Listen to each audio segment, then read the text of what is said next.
Everyone, welcome back to my channel. आज हम एक बहुत ही इंटरेस्टिंग टॉपिक पे बात करने वाले हैं कि हम घर पे बैठ के खुद अपना हॉरोस्कोप, अपना बर्थ चार्ट कैसे रीड करें कि हमको एटलीस्ट इतना पता चल जाए कि जो हम सोच रहे हैं, जो हम करना चाहते हैं, जिस फील्ड में हम जाना चाहते हैं या हमारी जो कुछ समस्याएं हैं उनको हम खुद देख के कुछ सॉल्यूशन निकाल सकें। अगर हमको ये देखना हो कॉम्प्लेक्सिटी में कि कौन से ग्रह का कौन सा एस्पेक्ट होगा, उसकी डिग्री, नक्षत्र, ये बहुत कॉम्प्लिकेटेड है, तो इतनी कॉम्प्लिकेटेड ये वीडियो नहीं होगी। मैं आपको सिर्फ ऊपरी ऊपरी तौर से अपना बर्थ चार्ट पढ़ना सिखाऊंगी, जिससे आप एट प्रेजेंट अपने घर पे बैठकर देख सकें कि हाँ, जो मैं सोच रहा हूँ वो मैं कर सकता हूँ और को जो परेशानी आएगी मैं उसका सोल्यूशन निकाल सकता हूँ। तो यहाँ पे आज मैं एक बर्थ चार्ट यूज़ करूँगी। ये मेरे बहुत ही पुराने क्लाइंट का बर्थ चार्ट है जो 2016 में मेरे पास आए थे और उनकी परमिशन से ही मैं ये बर्थ चार्ट शेयर कर रही हूँ। इनके 3 क्वेश्चन थे। एक, इनको योगा टीचर बनना था उस वक्त। दूसरा, इनको रात को सोने में प्रॉब्लम आती थी, इनको डर लगता था, इनको लगता था इनको कोई देख रहा है या कोई इनका गला दबा रहा है, ऐसे इनको सपने आते थे। और तीसरा, इनका अफेयर चल रहा था और डाइवोर्स का केस चल रहा था। ये 3 इनके क्वेश्चन थे। इन 3 चीज़ों के लिए इन्होंने कंसल्टेशन करवाई थी। तो ये है इनका बर्थ चार्ट।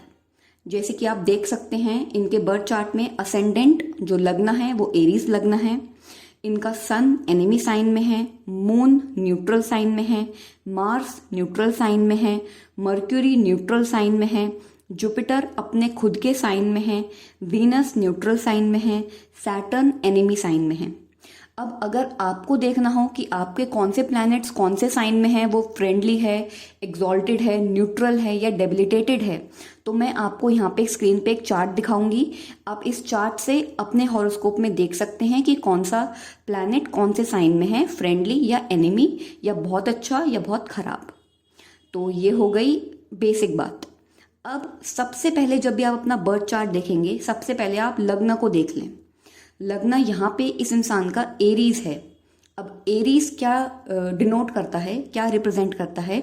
डोमिनेशन, एंगर, बहुत ही ज़्यादा फिट पर्सनालिटी और अपनी पर्सनालिटी को बहुत डोमिनेंट करके दिखाना और बढ़ा चढ़ाकर अपने आप को बताना। लेकिन ये इंसान टोटली अलग है। क्यों? क्योंकि इस इंसान के असेंडेंट में केतु है। केतु होने का मतलब है आप इससे पहले अपने जीवन में, इससे पहले अपने जन्म में जो चीज़ को पूरी तरीके से एकम्प्लिश कर चुके हैं, जिस चीज़ में आप झंडा गाड़ चुके हैं, वो चीज़ रिप्रेजेंट करता है केतु। और इसलिए केतु इस लाइफ में उस एरिया में इतनी मेहनत नहीं करता, क्योंकि केतु जानता है इससे पहले जन्म में मैं इस चीज़ के अंदर नंबर 1 रह चुका हूँ, तो इस जन्म में मैं इस चीज़ के अंदर ज़्यादा काम नहीं करूँगा, अपनी एनर्जी वेस्ट नहीं करूँगा। तो ये इंसान टोटली ऑपोजिट था। बिना मेहनत करे भी इस इंसान की जो फिजिक थी बहुत ज़्यादा, जिसे कहते हैं फिजिकली फिट थी वही फिजिकली फिट, लेकिन बिना मेहनत के, ना जिम जाने की ज़रूरत, ना न्यूट्रिशियस खाना खाने की ज़रूरत। जिसे कहते हैं ना, कुछ लोग कितना भी खा लें बेहिसाब मोटा नहीं होते और बेढंगे नहीं दिखते। तो बिना मेहनत के यहाँ पे फिजिकल फिटनेस केतु दे रहा है, क्योंकि इससे पहले लाइफ में वो बहुत मेहनत कर चुका है इस एरिया में, डोमिनेशन में। ये बिना कहे किसी को अपना डोमिनेशन नहीं दिखाएंगे, क्योंकि ये जानते हैं जब इनको दिखाना होगा डोमिनेशन तब ये दिखा देंगे। जब इनको लीडरशिप दिखानी होगी तब ये लीडर बन जाएंगे। जब जैसे कहते हैं ना, कोई रास्ता नहीं है जी, अब तो तुमको ही लीडर बनना पड़ेगा, तब ये उठकर आएंगे और लीडरशिप की अपनी एबिलिटीज दिखाएंगे। लेकिन वैसे ये चुपचाप अपना एक कोने में बैठे रहेंगे, क्योंकि केतु बड़ा चढ़ाकर अपने आप को नहीं दिखाता। दूसरा, केतु सेपरेशन दिखाता है।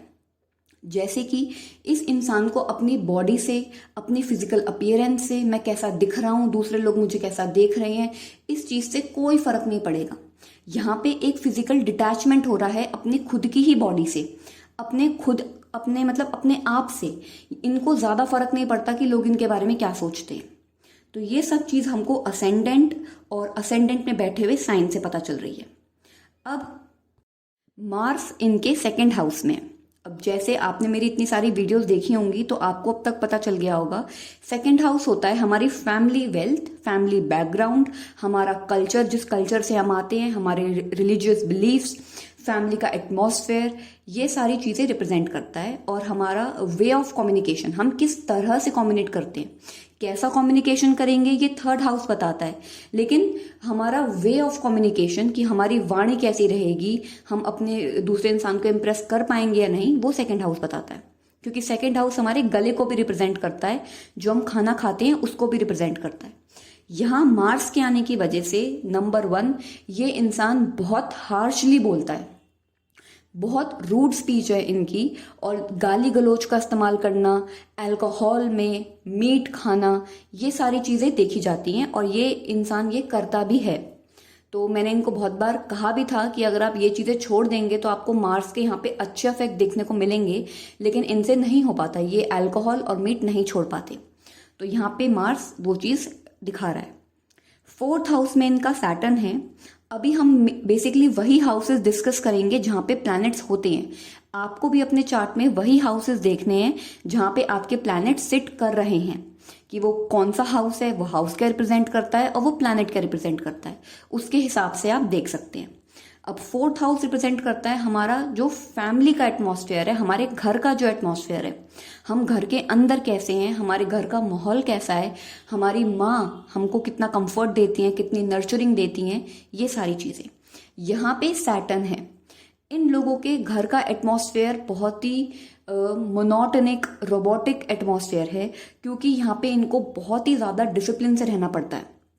सैटर्न की 4th हाउस में होने से सबसे प्रबल चीज़ जो पता चलती है वो यही पता चलती है, एक, इनकी जो मदर होती हैं वो बहुत डिसिप्लिन के साथ इनसे काम निकलवाती हैं, एकदम जिसे कहते हैं ना, बहुत प्यार से काम निकलवाने वाली माँ नहीं है इनकी। बहुत डिसिप्लिन से इनको लॉजिकल एक्सप्लेनेशन बता के, लाइफ की रियलिटी दिखा के, एक हार्श और रूड तरीके से अपने बच्चों को संस्कार देना और उनको रियलिटी दिखाना जीवन की, वो यहाँ पे इनकी माँ का बेसिक काम होता है। अब वो अच्छा भी हो सकता है, बुरा भी, इंसान के हिसाब से डिपेंड करता है, लेकिन यहाँ पे सैटर्न बहुत ही ज़्यादा हाईली स्ट्रिक्ट डिसिप्लिन घर दिखाता है। अब इनके 7th हाउस में राहु है। अब इन्होंने एक क्वेश्चन पूछा था कि इनका अफेयर चल रहा है और दूसरा इनका डिवोर्स का केस चल रहा है। तो राहु 7th हाउस में बहुत बार ये दिखाता है कि एक्स्ट्रा मैरिटल अफेयर होना, दूसरा अपने लाइफ पार्टनर से सेटिस्फाई नहीं होना।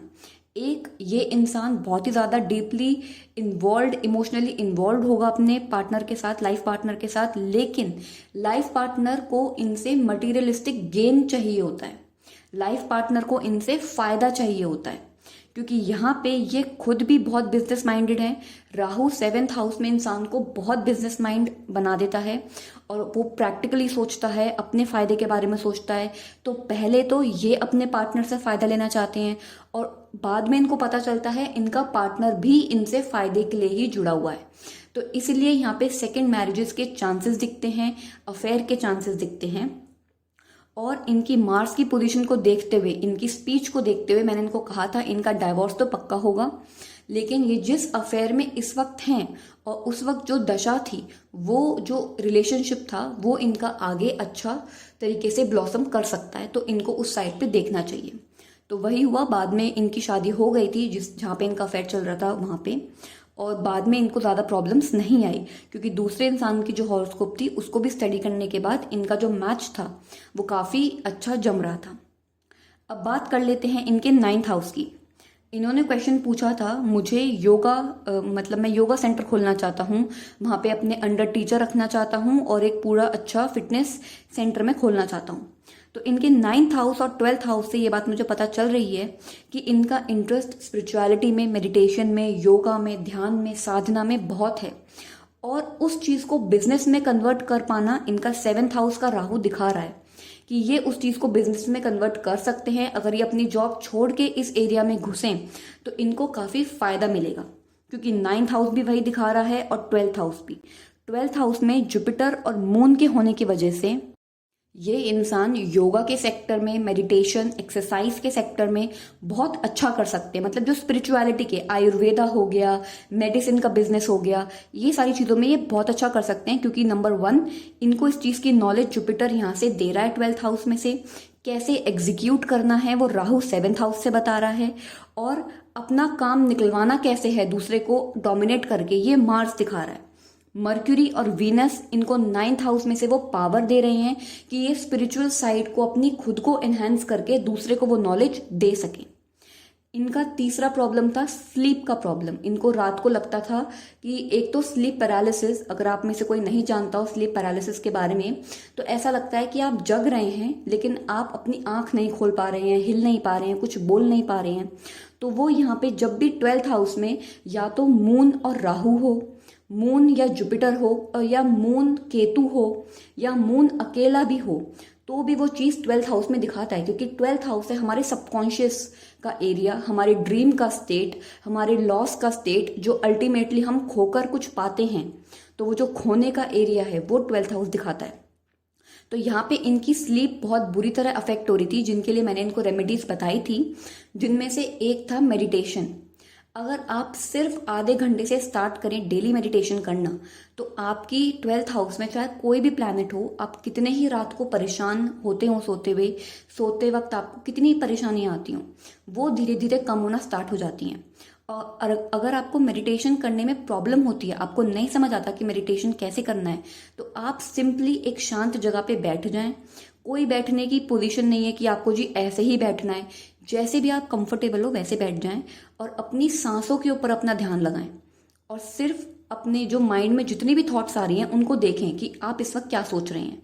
माइंड को कंट्रोल करने की ज़रूरत नहीं है, अपने एक्सप्रेशन को कंट्रोल करने की ज़रूरत नहीं है, कुछ सोचने की ज़रूरत नहीं है कि मुझे ये दिखना चाहिए, मुझे वाइट लाइट दिखनी चाहिए। ये सारी बेकार की बातें हैं, क्योंकि जो आप सोचेंगे वो आपको माइंड ट्रिक्स करके दिखाई देता है। तो आपको सिर्फ अपने ऊपर ध्यान लगाना है कि आप उस वक्त क्या सोच रहे हैं और आपकी सांसें कैसे अंदर आ रही हैं और जा रही हैं, बस। और अगर आप धीरे धीरे इसको 1 घंटा या 2 घंटा तक इंक्रीज कर लेते हैं, तो यकीन मानिए आपकी ज़िंदगी में से 99% प्रॉब्लम्स अपने आप खत्म हो जाएंगी, क्योंकि हमको अपने खुद के माइंड की पोटेंशियल अभी नहीं पता होती है। वो मेडिटेशन से हम इंक्रीज कर सकते हैं।